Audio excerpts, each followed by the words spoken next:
Salut à tous et bienvenue sur cette chaîne qui prodigue astuces et conseils. Tout d'abord, je souhaite la bienvenue aux nouveaux abonnés et si vous êtes du passage, n'oubliez pas de vous abonner. Aujourd'hui, je vais vous parler du live. Je vais vous parler du live sur le côté santé et sur le côté spirituel. Mais tout d'abord, vous savez mieux que moi qu'en cuisine, le lait est un ingrédient euh, très utile, très utilisé. Et on le met souvent dans nos plats pour le goût, surtout pour sa saveur, pour son odeur et pour cette touche-là, n'est-ce pas, qui l'apporte, n'est-ce pas, dans nos repas. Bien entendu, en dehors des repas, le lait, s'il est consommé cru, n'est-ce pas, ça peut nous apporter sur le plan santé, n'est-ce pas, beaucoup de bienfaits. S'il est utilisé cru, il peut nous apporter beaucoup de bienfaits. Alors, on va parler en citant, n'est-ce pas, des exemples. Si on prend par exemple le cas d'un diabétique, le diabétique qui consomme le lait va bénéficier, n'est-ce pas, d'une certaine détoxification de son sang. Ça va éliminer un peu le sucre, ça va diminuer le taux de sucre dans le sang. Ça va aussi éliminer certains déchets qui, quelque part, pouvaient aussi causer, n'est-ce pas, le diabète. Ça brûle les graisses. Ça brûle les graisses. Vous allez voir que dans nos potions que nous faisons souvent là, le lait et d'autres ingrédients ne manquent jamais. Oui, si vous voulez perdre du poids, ajoutez un peu de lait dans votre potion. Vous allez voir ce que ça va faire. C'est un brûle-graisse. Donc, ce qui fait que pour le diabétique, parce que le diabétique est souvent aussi les problèmes du gras non, dans le sang ou dans le corps. Alors, si il utilise le lait, cet ingrédient-là va l'aider à éliminer aussi les graisses. Les graisses, le sucre, rendre le sang fluide. Vous voyez un peu. Il y a aussi la pathologie, ou mieux encore, ceux qui souffrent de l'hypertension. Le lait est très conseillé pour eux.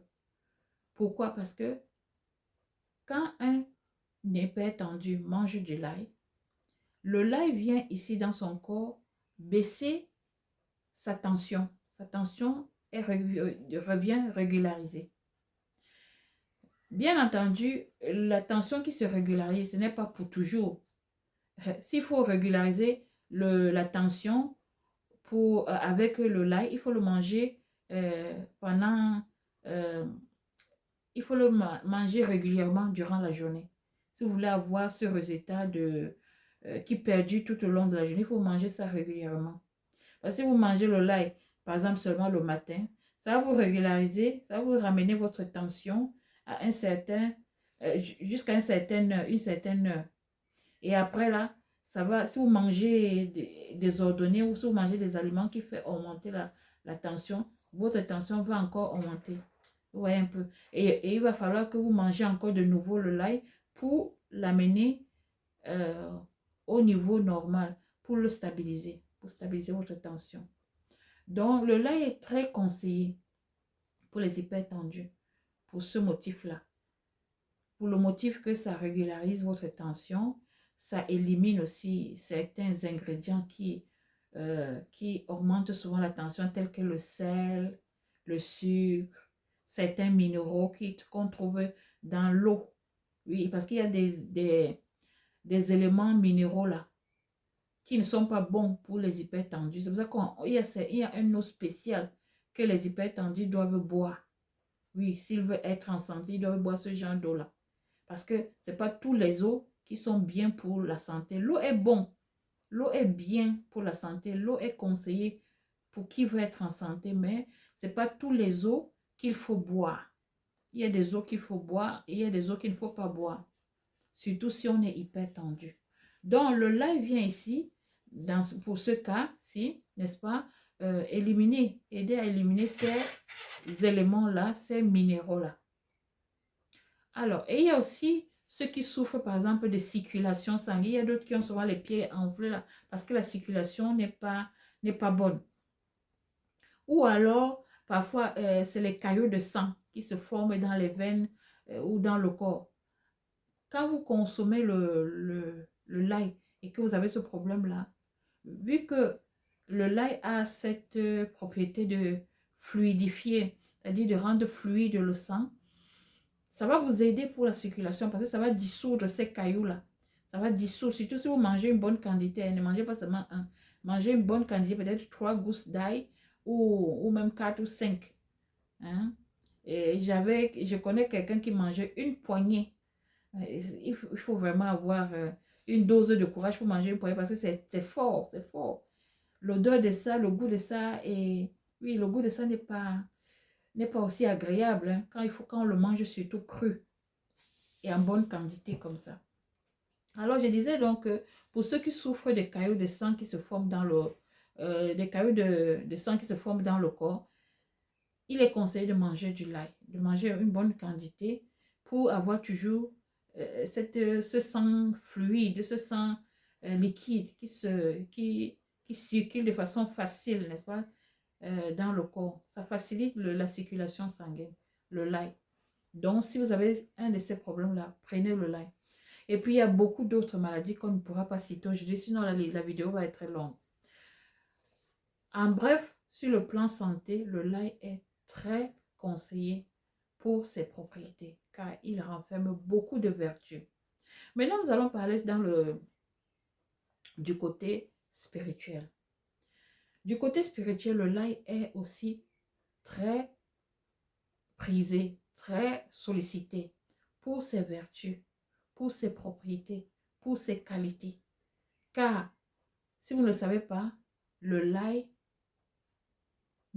quand vous utilisez le lait, surtout à l'état cru, n'utilisez jamais le lait, que ce soit pour votre santé, que ce soit pour vos rituels spirituels, cuite. Non, n'utilisez pas le lait cuit, le lait cru. Parce que le lait cru renferme encore tous ces éléments minéraux, tous ces éléments énergétiques. Alors, pour ne pas briser ces qualités-là, ces propriétés, il ne faut pas le cuire. Il ne faut pas le mettre dans un frigo. Il faut l'utiliser naturel, sec, comme il est. Vous voyez un peu, à l'état sec, pas humide. Alors, je disais donc que sur le plan spirituel, il est important d'utiliser le lait, surtout pour se débarrasser de certains parasites énergétiques. Parce que si vous ne le savez pas, entre parenthèses, nous sommes tout le temps parasités sur le plan énergétique. Pourquoi? Parce que nous entrons en contact dans notre quotidien, n'est-ce pas, avec beaucoup de choses, beaucoup de personnes, beaucoup de choses, beaucoup d'endroits. Et la majorité de ces endroits-là renferment souvent des énergies, des énergies parasitées. Il y a aussi des personnes qui portent aussi des énergies parasites sur eux. Oui, ils portent des énergies parasites. Alors, chaque fois, si on a à dealer avec eux, si on doit les rencontrer, vous comprenez déjà que nous le voulions ou pas, on sera contaminé.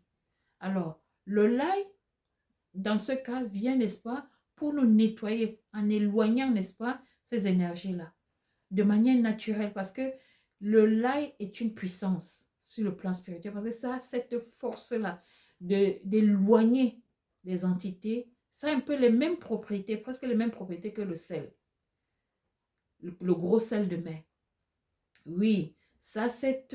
mais la particularité du sel, c'est que le sel absorbe les énergies négatives. Or, le lait, ça éloigne plutôt. C'est pour ça qu'on dit que les sorciers, là, les vampires, là, n'aiment pas sentir l'odeur du lait. Ça les gêne, ça les énerve. Ça ne les plaît pas. Quand ils entrent dans une maison, ils sentent l'odeur du lait comme ça. Ils commencent à se tortiller comme vous voyez, quand vous versez le sel sur le mille-pattes. qu'est-ce qu'il fait? Il commence à se tortiller, un genre là. C'est comme ça qu'ils font quand ils sentent l'odeur de l'ail. C'est pour ça que si vous allez, n'est-ce pas, en Italie, dans le sud de l'Italie, ils ont cette coutume-là, cette tradition d'avoir toujours euh, euh, un paquet de l'ail ou encore un fil, comment dire, oui, un paquet de l'ail, une gousse d'ail accrochée quelque part dans leur cuisine ou dans leur magasin. Parce que vous savez, chez les Italiens, ils n'accueillent pas les gens au salon, ils accueillent tous les gens en cuisine. Parce que vous savez, ils ont aussi cette tradition de faire du café. Ils aiment faire du café. C'est pour ça il y a le café italien et c'est très bon. Hein? Ils ont même leur spécialité qu'on appelle le cappuccino. Si vous avez déjà fait un tour là-bas ou si vous connaissez. Ça, c'est italien. C'est leur spécialité là-bas. Ce qui fait donc que quand les étrangers viennent chez eux, ils n'amènent pas l'étranger dans un salon, dans leur salon. Non. Ils reçoivent l'étranger en cuisine. C'est très difficile de voir dans une famille traditionnelle italienne un salon.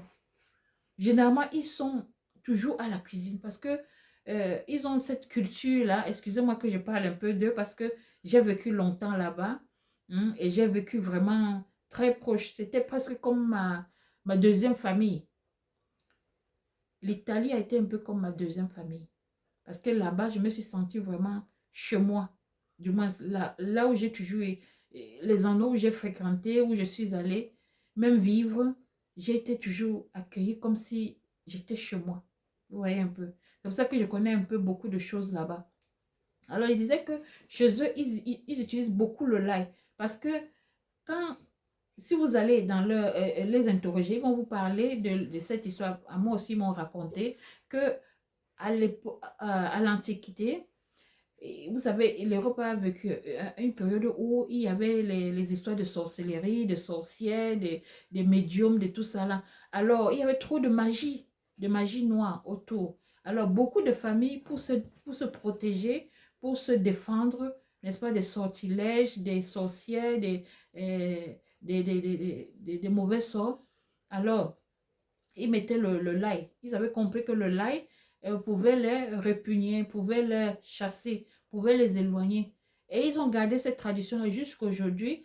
Quand vous allez dans une cuisine traditionnelle italienne du Sud, vous allez trouver dans chaque cuisine ou dans chacun dans leur magasin, parce qu'ils ont toujours un petit coin là où ils gardent les nourritures, ils font comment dire, les réserves de nourriture, un endroit où ils ont les réserves de nourriture. Oui, là-bas, dedans, vous allez trouver aussi l'ail accroché quelque part. Oui, parce qu'ils ont ça dans leur coutume et tradition. Comme pour vous dire, le l'ail, ça éloigne, ça met mal à l'aise ces personnes-là. Et ça éloigne aussi les mauvaises énergies, les parasites là, qui sont souvent, qui nous attaquent.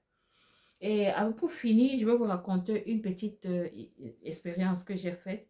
Il y a une période où je ne dormais pas. La nuit, je me sentais un peu mal à l'aise. Je ne dormais pas assez, je ne dormais pas bien, voilà.